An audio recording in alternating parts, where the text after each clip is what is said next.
رحمۃ اللہ۔ مولا کے میرے پیارے بھائی بہت سارے معنی ہیں۔ مولا کا معنی مددگار بھی ہے، انت مولانا فانصرنا علی القوم الکافرین۔ یہاں یہ کون سی آیت ہے؟ البقرہ کی آخری آیات میں ہے، انت مولانا۔ اللہ سبحانہ و تعالیٰ کو کہا جا رہا ہے کہ آپ ہمارے مولا ہیں۔ اب مولا کیا مطلب؟ فانصرنا، ہماری مدد کر کافر قوم کے اوپر۔ تو مولا کا معنی مددگار بھی ہے، اور مولا کا معنی حدیث کے مطابق جو ہے وہ دوست بھی ہے، بیلی سجن یار۔ تو مولا دوست کے معنی میں بھی ہے، مولا مددگار کے معنی میں بھی ہے، نمبر ایک۔ نمبر دو بات یہ، اب مدد دو طریقے سے ہوتی ہے، ایک ہے ما فوق الاسباب اور ایک ہے ما تحت الاسباب۔ ما فوق الاسباب، اسباب سے ہٹ کر مدد کرنے والی ذات کون سی ہے؟ وہ اللہ سبحانہ و تعالیٰ کی ذات ہے۔ مثال کے طور پر ما فوق الاسباب، جناب حضرت یونس علیہ السلام کہاں پر ہیں؟ سمندر دریا میں ہیں۔ پھر آگے کہاں پر ہیں؟ مچھلی کے پیٹ میں ہیں۔ اب یہاں جناب یونس علیہ السلام اللہ سبحانہ و تعالیٰ کو پکار لگاتے ہیں، ما فوق الاسباب کیا کہتے ہیں؟ فنادا فی الظلمات۔ سبحان اللہ، صدقے تیواری جائیں اللہ کے قرآن کے۔ جناب یونس علیہ السلام اندھیروں در اندھیروں میں، پانی کا اندھیرا، مچھلی کے پیٹ کا اندھیرا، اور آگے بھی پتہ نہیں کتنے پردوں میں وہ مچھلی کے پیٹ میں تھے، وہیں اندھیروں میں ہی جناب یونس علیہ السلام نے اللہ سبحانہ و تعالیٰ کو پکار لگائی۔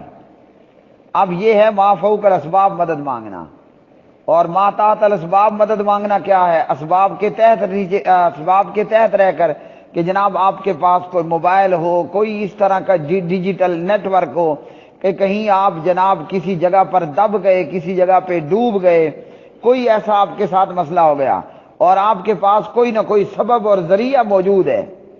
مثلا آپ عمارت کے تہخانے میں تھے اور عمارت پوری کی پوری گر گئی ہے۔ اب آپ کے یا کہیں بھی ایسے دبے کہ آپ کے پاس باہر نکلنے کا کوئی راستہ نہیں ہے، آپ بھی اندھیروں میں ہیں، یونس علیہ السلام بھی اندھیروں میں تھے، انہوں نے بغیر اسباب کے اللہ کو آواز لگائی، فنادا فی الظلمات۔ اللہ سبحانہ و تعالیٰ کو اندھیروں میں پکارتے ہیں، کیا فرماتے ہیں؟ لا الہ الا انت سبحانک، لا الہ الا انت سبحانک انی کنت من الظالمین۔ اللہ نے اپنے بندے یونس کی پکار کو سن لیا اور اللہ نے اس کی مدد فرمائی۔ یہ ہے ما فوق الاسباب مدد مانگنا۔ ایک ہے کہ کوئی بندہ کہیں ملبے میں دب گیا ہے، اب وہ بھی مدد کے لیے پکارتا ہے۔ ہمارے ہاں شاید 1122 ہے، انڈیا میں بھی کوئی اس طرح کا معاملہ ہوگا، وہ اپنے موبائل پر سے 1122 والوں کو کال کر دیتا ہے اور تھوڑی دیر بعد 1122 والے ٹوں ٹوں کرتے ہوئے اس کی مدد کے لیے پہنچ جاتے ہیں۔ تو کیا معنی پتہ چلا؟ مدد بھی دو قسم کی ہے، ایک ہے ما فوق الاسباب، آپ کسی سے مدد مانگ سکتے ہیں اللہ کے ماں سوا سے بھی، اسباب کے تحت رہ کر، اور وہ آپ کی مدد کر دے گا، وہ آپ کی مدد کر دے گا۔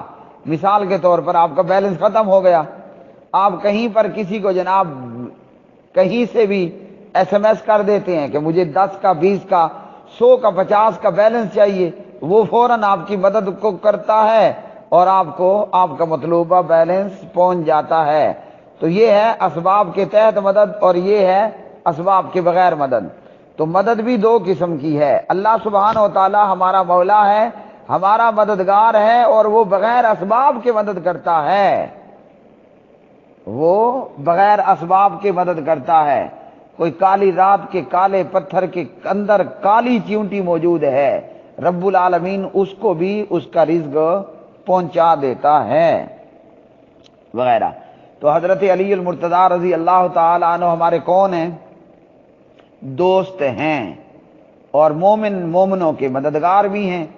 تو اسباب کے تحت بندہ ایک دوسرے سے مدد مانگ سکتا ہے، لیکن کوئی اگر جاہل آج کھڑا ہو کر کہے کہ جناب میں لجپالاں دے لڑ لگیاں، میں لجپالاں دے لڑ لگیاں، میرے کولوں غم پرے رہندے۔ تو یہ حرام ہوگا۔ مردوں کو پکارنا، فوت شدوں کو پکارنا، مدد کے لیے آواز لگانا، وہ تو سنتے ہی نہیں ہیں، وہ تو دیکھتے ہی نہیں ہیں، اور نہ وہ کوئی مشکل دور کر سکتے ہیں۔ تو اس لیے بغیر اسباب کے کسی کو مدد کے لیے پکارنا شروع کر دیا جائے تو یہ حرام ہے۔ اب کوئی بندہ 1000 سال کہتا رہے یا علی مدد یا علی مدد، حضرت علی رضی اللہ عنہ نے اس کی مدد نہیں کرنی۔ اور اگر میں یہاں سے اپنی مسجد میں بیٹھے ہوئے بغیر اسباب کے الیاس الیاس کہتا رہوں، 1000 سال گزر جائے گا، الیاس میری مدد کرنے نہیں آئے گا۔ اور اگر میں 1 سیکنڈ کی وائس کر دوں گا الیاس کو تو وہ آن لائن ہو کر میری وائس سن کر میری مدد کرنے کے لیے ریڈی ہو جائے گا۔